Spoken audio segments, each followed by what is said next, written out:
일본의 한 여고생이 한국 수학여행 후 단 한 줄의 글을 SNS에 올렸습니다.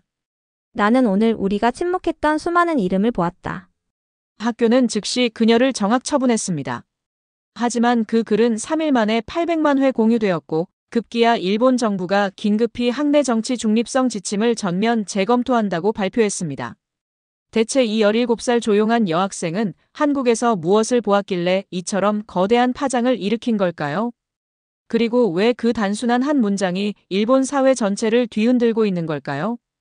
그 충격적인 이야기를 지금부터 함께 들어보겠습니다. 그 전에 잠깐 1초 만에 누를 수 있는 좋아요 버튼을 꼭 눌러주시면 영상 제작에 정말 큰 힘이 됩니다. 그럼 바로 사연 시작하겠습니다. 저는 야마구치 미사키입니다. 교토의 평범한 고등학교에 다니는 17살이죠. 평소에는 조용한 편이었어요. 친구들과 떠들썩하게 어울리기보다는 혼자 책을 읽거나 생각에 잠기는 시간을 좋아했습니다. 도서관에서 역사책을 읽는 게 취미였거든요. 그해 봄 우리 학교에서 한국으로 수학여행을 간다는 소식이 전해졌어요. 2박 3일 일정이었죠. 미사키야, 한국 가본 적 있어? 그 친구 유키가 신나서 물었어요. 아니, 처음이야. 너는? 나도 처음이야.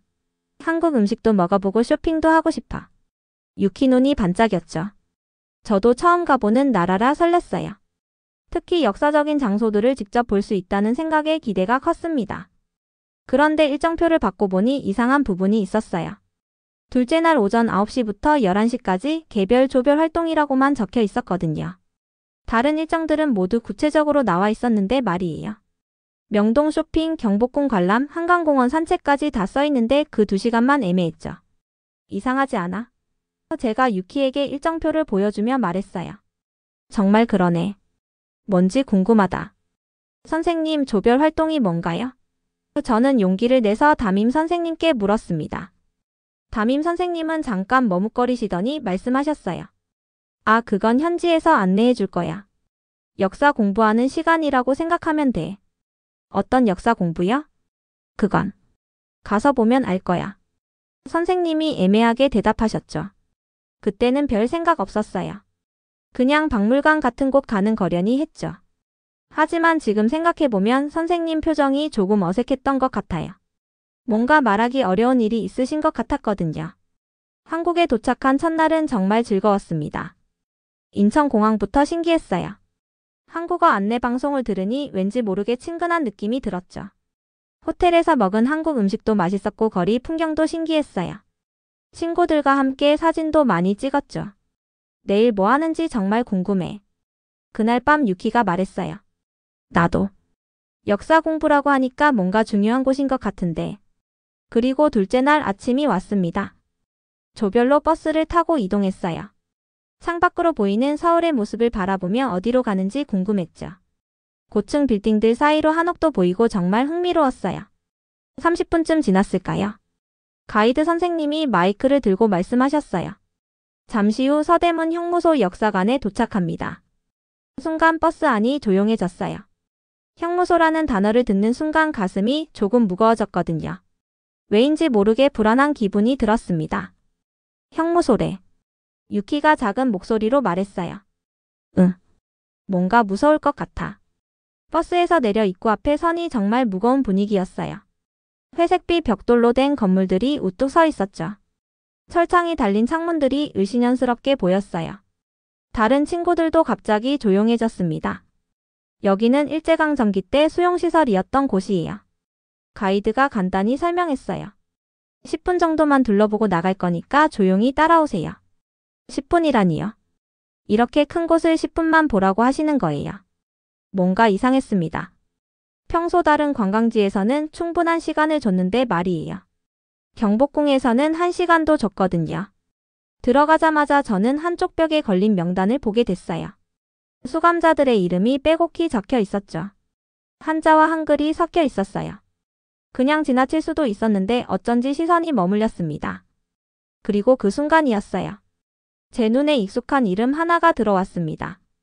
야마구치 스미에. 심장이 쿵 떨어지는 느낌이었어요. 스미에라는 이름은 제 증조할머니 이름이었거든요. 성까지 똑같았죠. 야마구치 스미에. 혹시 같은 사람일까요? 아니면 그냥 우연의 일치일까요? 손이 떨렸습니다. 다시 한번 확인해 봤어요. 틀림없었어요. 야마구치 스미에라고 적혀 있었습니다. 가이드를 따라 이동하면서도 계속 그 이름이 머릿속에서 떠나지 않았어요. 야마구치 스미에. 정말 우리 증조 할머니와 같은 사람일까요? 가능한 일인가요? 미사키야, 왜 그래? 얼굴이 하얘. 유키가 걱정스럽게 물었어요. 아니야, 그냥. 저는 대답을 얼버무렸죠. 어떻게 설명해야 할지 모르겠었거든요. 우리는 독방들을 둘러봤어요. 좁고 어두운 공간이었죠. 겨우 몸 하나 누울 정도의 크기였어요. 이런 곳에서 사람들이 살았다니 믿기지 않았습니다. 여기서 수감자들이 지냈습니다. 가이드가 설명했어요. 하루에 한 번 죽만 주고 물도 제대로 주지 않았죠. 친구들은 모두 침묵했어요. 무거운 역사의 현장이라는 걸 느끼고 있는 것 같았죠. 10분이 금세 지나갔어요. 이제 나가실 시간입니다. 가이드가 재촉했어요. 하지만 저는 그냥 지나갈 수 없었어요. 그 이름의 정체를 알아야겠다고 생각했습니다. 저기요. 저는 용기를 내서 안내 데스크로 갔어요. 혹시 수감자 명단을 더 자세히 볼 수 있을까요? 안내 직원분이 저를 잠깐 바라보시더니 물어보셨어요. 일본어 할 줄 아세요? 네, 일본에서 왔어요. 학교 수학여행으로요. 아, 그렇군요. 특별한 이유가 있나요? 저는 망설였어요. 정말 말해도 될까요? 제 증조 할머니와 같은 이름을 봤거든요. 확인해보고 싶어서요. 직원분 표정이 진지해지셨어요. 그렇다면. 잠깐만요. 그분이 고개를 끄덕이시며 안으로 들어가셨어요. 잠시 후 낡은 파일을 가져오셨죠. 이건 당시 일본어로 작성된 원본 자료예요. 매우 귀중한 기록이니까 조심히 보세요. 파일을 받아든 순간 손이 떨렸어요. 겉표지에는 수감자 명부 1944에서 1945라고 적혀 있었죠. 파일을 열자 누렇게 바랜 종이들이 나왔습니다. 오래된 냄새가 났어요. 곰팡이 냄새 같기도 하고 시간의 냄새 같기도 했죠. 손가락으로 조심스럽게 넘기며 찾았어요. 기억 니은 디그. 가나다 순으로 정리되어 있었어요. 마침내 야마구치 부분에 도달했습니다. 그리고 발견했어요. 야마구치 스미에. 출생지 나가사키. 수감일 1944년 11월 23일. 수감 이유는 일제 협력 거부 및 통역 거부라고 적혀 있었어요. 출생지까지 맞았어요. 정말 우리 증조 할머니였던 거예요. 온몸에 소름이 돋았습니다. 그런데 석방일 칸은 비어 있었어요. 아무것도 적혀 있지 않았습니다. 이게 무슨 뜻이에요? 저는 떨리는 목소리로 직원분께 물었습니다. 석방일이 없다는 건. 그분이 조심스럽게 말씀하셨어요. 그곳에서 생을 마감했을 가능성이 높다는 뜻입니다. 머리가 핑 돌았어요. 다리에 힘이 빠져서 근처 벤치에 앉아야 했죠. 벤치에 앉아서 다시 자료를 봤습니다. 일제 협력 거부, 통역 거부. 이게 무슨 의미일까요? 증조 할머니가 정말 여기 있었던 걸까요? 그렇다면 왜 가족들은 아무도 이 이야기를 하지 않았을까요? 더 자세한 기록은 없나요? 제가 물었어요. 이것 말고는 공개할 수 있는 자료가 별로 없어요. 개인정보 보호 때문에. 그래도 제 가족인데. 직원분이 잠깐 고민하시더니 작은 목소리로 말씀하셨어요. 비공식적인 이야기지만 당시 조선어를 할 줄 아는 일본인들을 통역으로 강제 동원했다고 해요. 거부하면 반역자로 간주했죠. 가슴이 무거워졌어요. 증조 할머니가 겪으셨던 고통이 조금씩 그려지기 시작했거든요. 미사키야, 뭐해? 친구 유키가 다가왔어요. 벌써 나가야 해. 다른 애들 다 버스에서 기다리고 있어. 아, 잠깐만. 저는 급하게 휴대폰으로 그 페이지를 사진으로 찍었습니다. 손이 떨려서 제대로 찍히지 않았지만 이름 부분은 분명히 보였어요. 고맙습니다. 직원분께 인사하고 버스로 향했어요. 버스로 돌아오는 길에 계속 생각했어요. 증조 할머니 스미에. 저는 그분에 대해 아는 게 거의 없었습니다. 어릴 때 돌아가셨고 사진 한 장 정도만 봤을 뿐이에요. 할아버지도 그분 이야기는 잘 안 하셨거든요. 통역 거부라니. 혼자 중얼거렸습니다.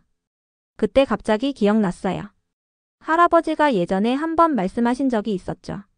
너희 증조 할머니는 한국말을 잘했다고. 그때는 그냥 넘어갔는데 지금 생각해보니 이상했어요. 왜 한국말을 잘했을까요? 어떻게 배우셨을까요? 창밖 풍경을 보면서도 머릿속은 온통 그 생각뿐이었어요. 친구들은 다음 일정인 쇼핑 이야기로 떠들썩했지만 저는 한마디도 못했어요. 머릿속이 너무 복잡했습니다. 이 이야기를 가족에게 해야 할까요? 아니면 그냥 모른 척 지나가야 할까요? 하지만 이렇게 중요한 걸 그냥 넘어갈 수는 없을 것 같았어요. 그날 밤 호텔에서 잠이 오지 않았어요. 휴대폰으로 찍은 사진을 계속 들여다봤죠. 야마구치 스미에 1920년 3월 15일 1944년 11월 23일 석방일 없음. 왜 이런 기분일까요? 뭔가 중요한 걸 알아버린 것 같은데 동시에 알고 싶지 않았던 진실을 마주한 것 같았어요. 무거운 책임감 같은 것도 느껴졌죠. 이 진실을 어떻게 해야 할지 몰랐거든요. 한국에서 돌아온 다음 날이었어요. 집에서 저녁을 먹고 있는데 도저히 참을 수 없었습니다. 계속 머릿속에 그 이름이 맴돌았거든요. 수학여행 어땠니? 아빠가 물어보셨어요. 좋았어요. 한국 음식도 맛있었고. 저는 대답하면서도 마음이 무거웠어요. 엄마. 조심스럽게 말을 꺼냈어요. 증조할머니 스미에에 대해 좀 물어봐도 될까요? 엄마가 젓가락을 든 손을 멈추셨어요. 아빠도 갑자기 조용해지셨죠. 갑자기 왜? 웬일로 증조할머니 이야기를? 한국에서. 형무소 자료에서 같은 이름을 봤거든요. 순간 식탁이 조용해졌습니다. 아빠도 엄마도 아무 말이 없으셨어요. 뭔가 이상한 분위기였죠. 어떤 형무소? 아빠가 조심스럽게 물어보셨어요. 서대문 형무소요. 일제강점기 때 수용시설이었다고 하던데. 스미에는 흔한 이름이야. 엄마가 결국 말씀하셨죠. 야마구치도 흔한 성이고. 그냥 우연의 일치일 거야. 하지만 출생지도 나가사키로 같았어요. 생년월일도 1920년 3월 15일이었고. 그리고 미사키. 엄마 목소리가 단호해졌어요. 그런 이야기는 그만해. 과거 일은 과거 일이야. 이상했어요. 평소 엄마는 제 질문에 성의껏 대답해 주시는 분인데 이번만은 달랐죠. 뭔가 숨기고 계신 것 같았습니다. 하지만 엄마, 이건 우리 가족 이야기잖아요. 가족 이야기라고 다 알아야 하는 건 아니야. 아빠가 말씀하셨어요. 어떤 이야기는 묻어두는 게 나을 때도 있어. 왜요? 증조할머니가 뭘 잘못하신 건가요? 잘못한 게 아니라. 엄마가 한숨을 쉬셨어요. 복잡한 일이었어. 내가 이해하기 어려운. 그날 밤 잠이 안 와서 뒤척이다가 결심했어요. 다음날 할아버지 댁에 가기로 했죠. 할아버지라면 뭔가 아실 것 같았거든요. 다음날 오후 할아버지 댁에 갔어요. 할아버지는 정원에서 화분을 돌보고 계셨죠. 할아버지 안녕하세요. 미사키구나. 어서 와. 수학여행 잘 다녀왔니? 네. 할아버지 증조할머니 스미의 이야기 좀 들려주세요. 할아버지 손이 멈췄어요. 화분을 만지던 손이 굳어지시더니 천천히 저를 바라보셨죠. 왜 갑자기 그런 걸 묻니? 그냥 궁금해서요. 가족사를 알고 싶어서요. 한국에서 뭔가 이상한 걸 봤거든요. 이상한 거? 증조할머니와 같은 이름이 형무소 수감자 명단에 있었어요. 할아버지 얼굴이 확 굳어지셨어요. 평소 온화하신 모습과는 완전히 달랐죠. 알 필요 없다. 할아버지가 단호하게 말씀하셨어요. 그런 이야기 다 잊어라. 쓸데없는 일로 머리 채우지 말고. 하지만 할아버지, 저희 가족 이야기잖아요. 가족 이야기라고 다 좋은 건 아니야. 할아버지 목소리가 쓸쓸했어요. 어떤 기억은 그냥 묻어두는 게 나을 때가 있어. 증조할머니가 나쁜 일을 하신 건가요? 됐다니까. 할아버지가 갑자기 소리를 지르셨어요. 저는 깜짝 놀랐어요. 평소 온화하신 할아버지가 이렇게 화내시는 건 처음 봤거든요. 미안하다, 미사키야. 할아버지가 금세 목소리를 낮추셨어요. 하지만 그 이야기는 정말 꺼내지 말자. 집으로 돌아오는 길에 마음이 더 무거워졌어요. 왜 모두 그 이야기를 피하려고 할까요? 뭔가 감춰야 할 일이 있는 걸까요? 아니면 부끄러운 일이었을까요? 그날 밤 숙제를 하려고 할아버지 방에서 책을 찾다가 우연히 오래된 나무 상자를 발견했어요. 책상 구석진 곳에 있었죠. 상자 안에는 낡은 책들과 편지들, 그리고 오래된 사진들이 들어 있었어요. 그 중에서 오래된 일기장 하나가 눈에 띄었습니다. 표지에 작은 글씨로 스미에라고 적혀 있었어요. 심장이 빨리 뛰었죠. 이게 정말 증조 할머니 일기장일까요? 손이 떨렸지만 펼쳐봤어요. 첫 페이지부터 놀라웠습니다.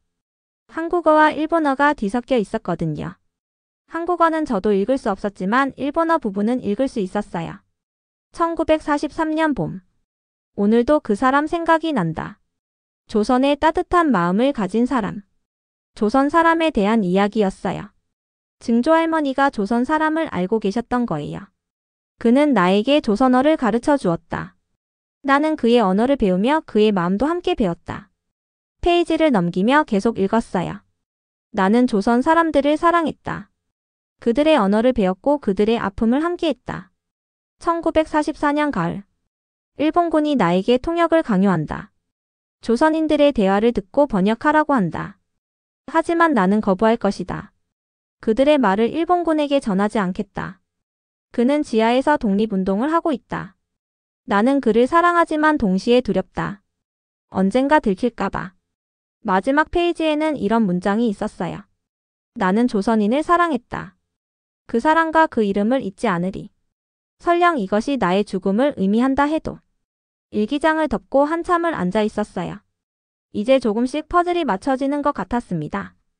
증조 할머니는 한국 독립운동가를 사랑하셨던 거예요.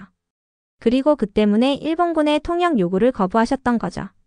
왜 가족들이 이 이야기를 숨기려고 했는지도 알 것 같았어요.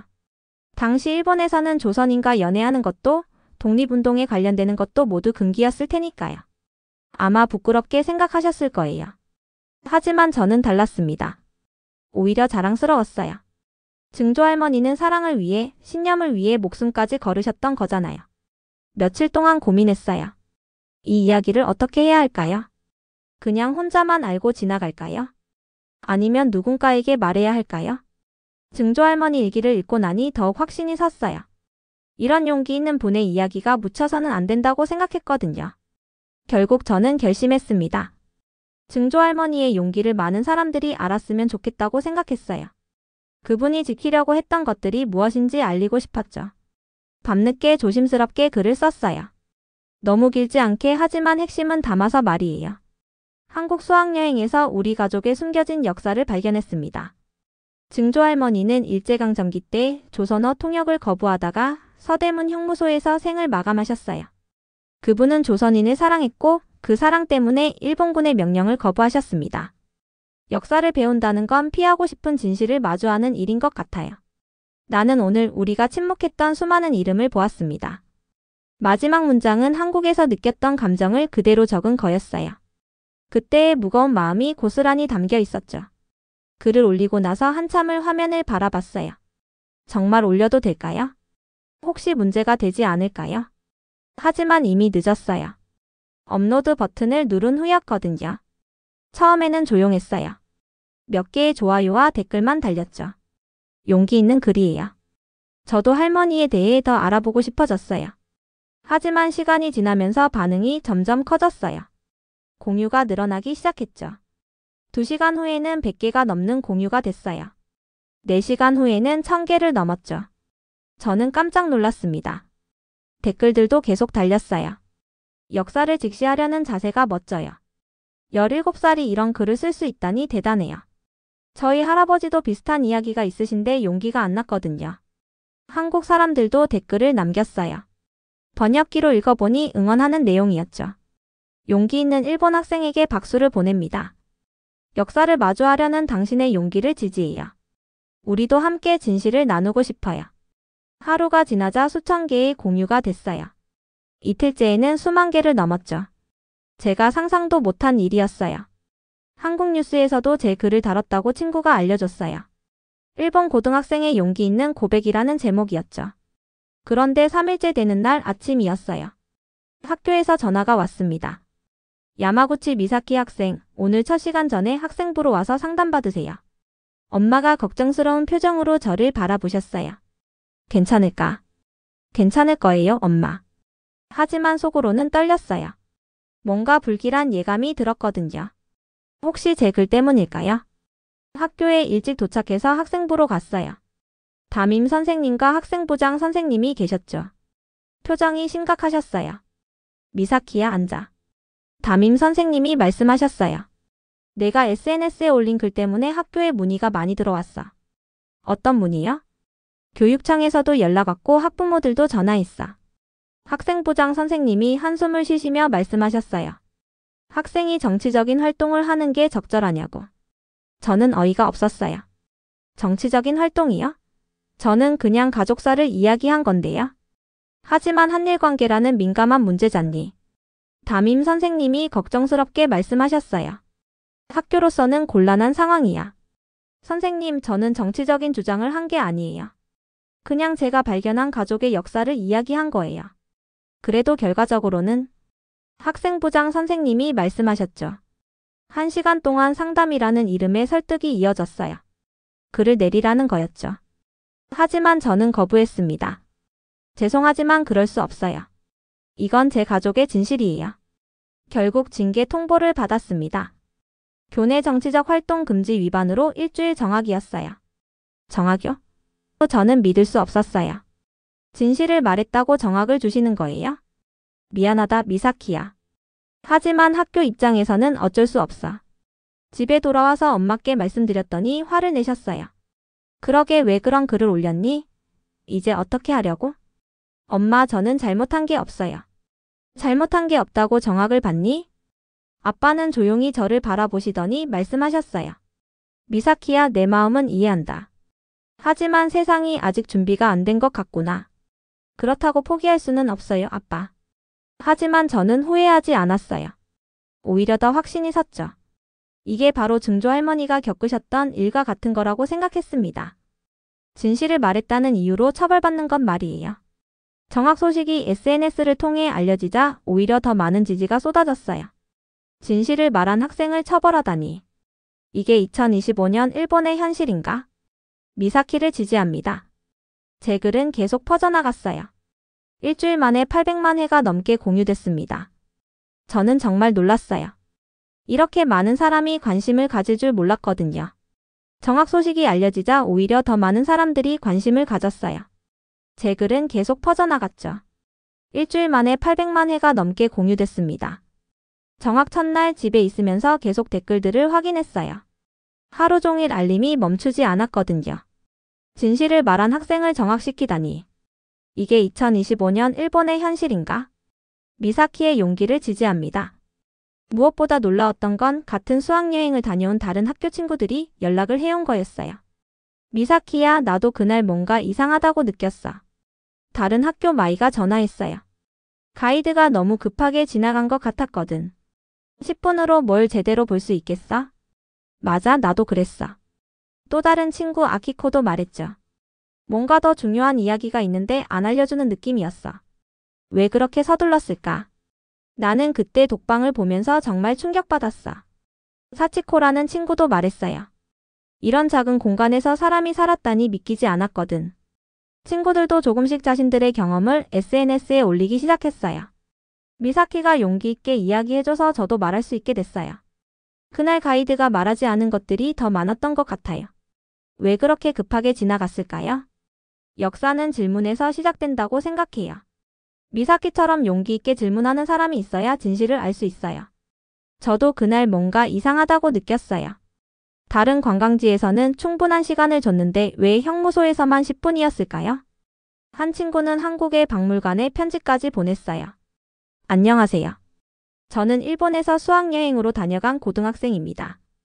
역사적 현장을 보여주셔서 감사합니다. 우리에게 생각할 기회를 주셨어요. 앞으로도 많은 일본 학생들이 진실을 배울 수 있기를 바랍니다. 이런 움직임은 계속 번져나갔죠.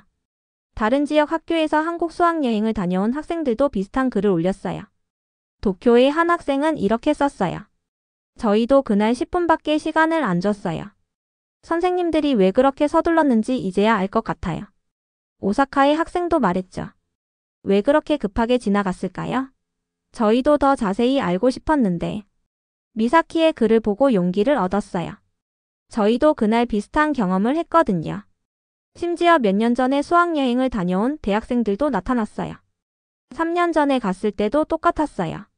형무소에서만 유난히 시간이 짧았죠. 이제야 그 이유를 알겠네요. 그러자 한국의 청소년들도 반응했어요. 한국어 댓글들이 달리기 시작했죠. 번역해보니 이런 내용들이었어요. 역사를 배우려는 너희의 용기를 지지한다. 진실을 마주하려는 일본 학생들을 응원해. 우리도 함께 역사를 배워나가자. 미사키의 용기에 감동받았다. 심지어 한국의 한 고등학생이 유창한 일본어로 긴 편지를 보내기도 했어요. 미사키에게. 당신의 용기에 정말 감동받았습니다. 저는 서울에 사는 17살 김민준이라고 해요. 당신의 글을 읽고 많은 생각이 들었어요. 역사는 서로를 미워하기 위한 게 아니라 서로를 이해하기 위한 거라고 생각해요. 당신 같은 친구가 있어서 우리 세대에게는 희망이 있다고 봅니다. 함께 배워나가요. 이런 반응들을 보면서 가슴이 따뜻해졌어요. 제가 시작한 작은 이야기가 이렇게 많은 사람들에게 닿고 있다니요. 한국에서는 시민단체들도 움직이기 시작했어요. 일본 청소년들의 역사인식 변화를 환영한다는 성명을 발표했죠. 진실을 마주하려는 일본 청소년들의 용기를 높이 평가한다. 이들이야말로 미래의 한일관계를 이끌어갈 주역들이다. 일본 내에서도 시민들의 반응이 뜨거웠어요. 온라인 서명 운동까지 시작됐죠. 진실을 말한 학생을 지지합니다. 교육의 자유를 보장하라. 학생들의 표현의 자유를 침해하지 말라. 정학기간 동안 집에 있으면서 계속 이런 반응들을 읽었어요. 물론 비판적인 댓글도 있었죠.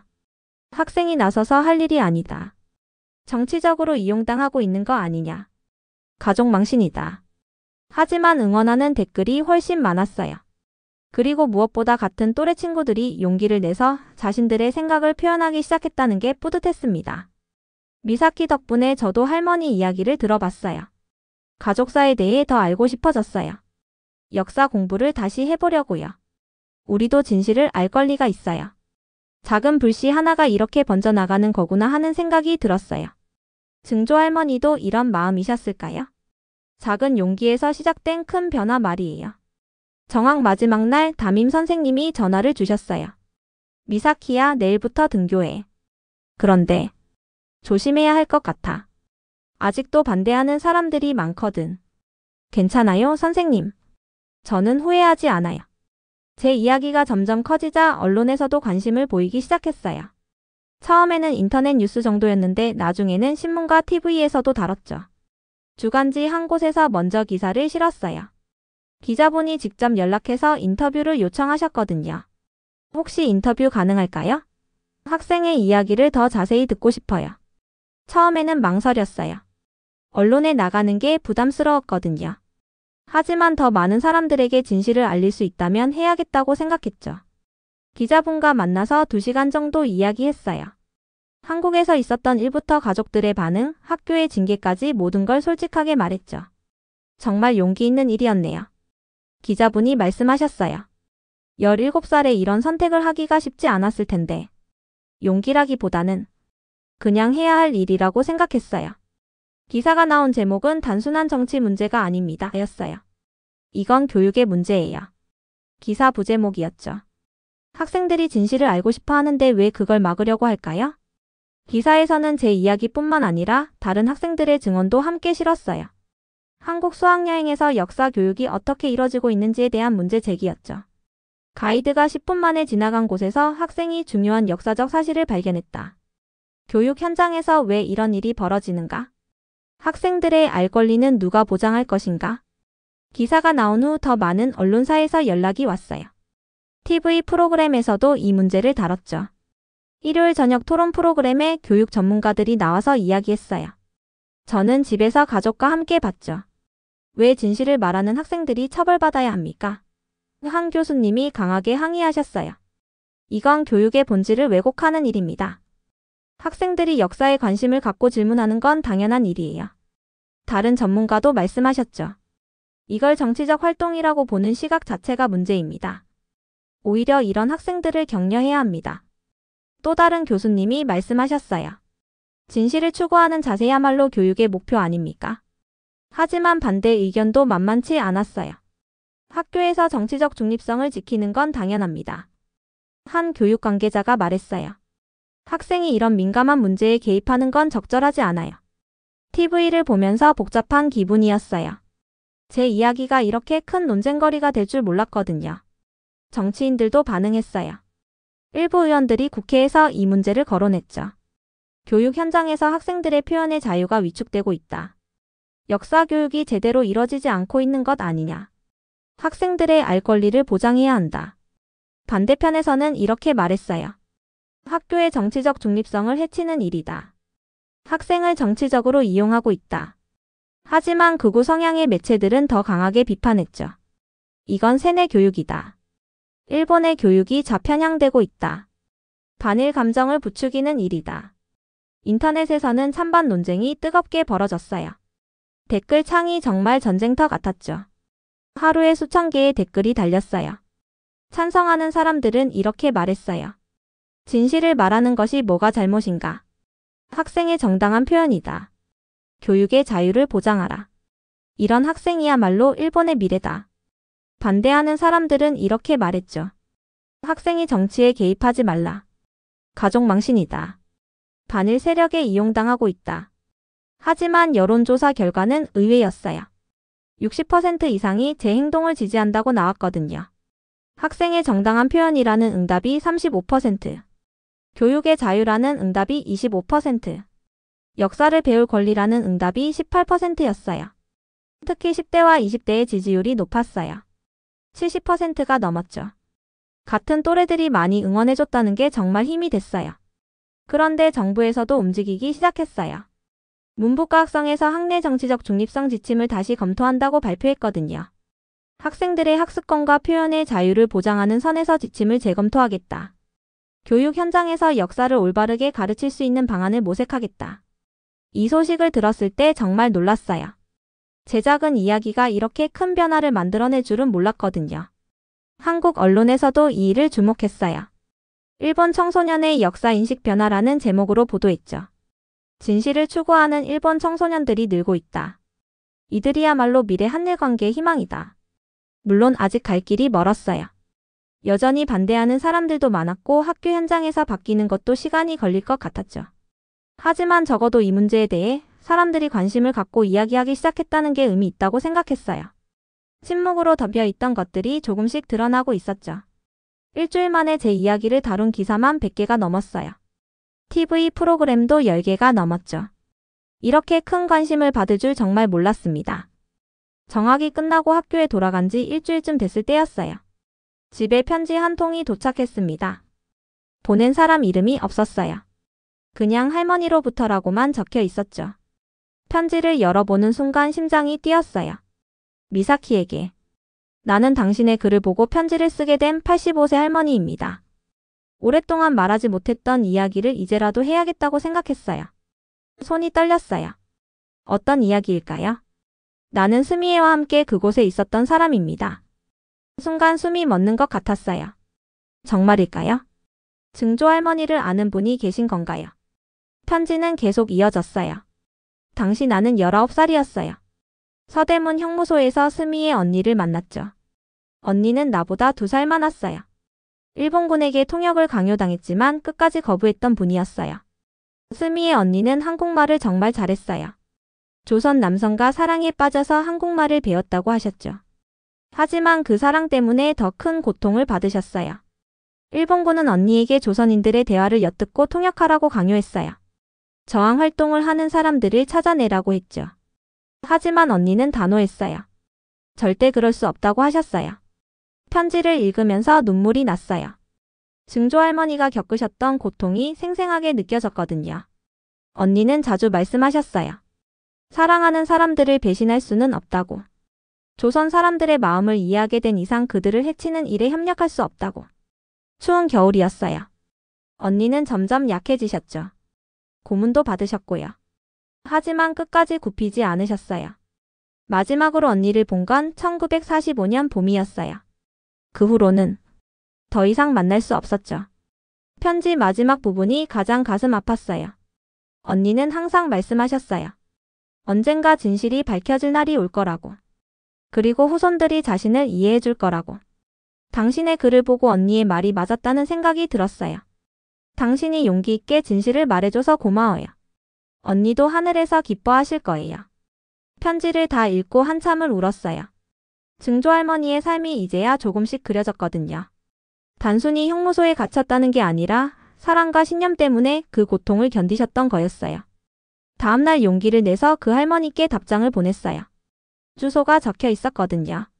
할머니께 소중한 이야기를 들려주셔서 정말 감사해요. 증조할머니에 대해 더 알고 싶어요. 혹시 만나뵐 수 있을까요? 일주일 후 답장이 왔어요. 만나자고 하셨죠.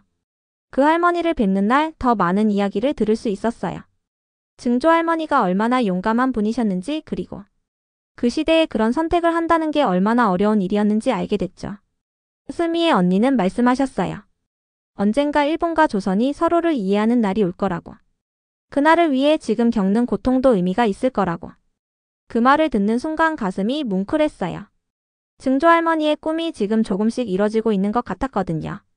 정학이 끝나고 학교로 돌아왔을 때 분위기가 많이 달라져 있었어요.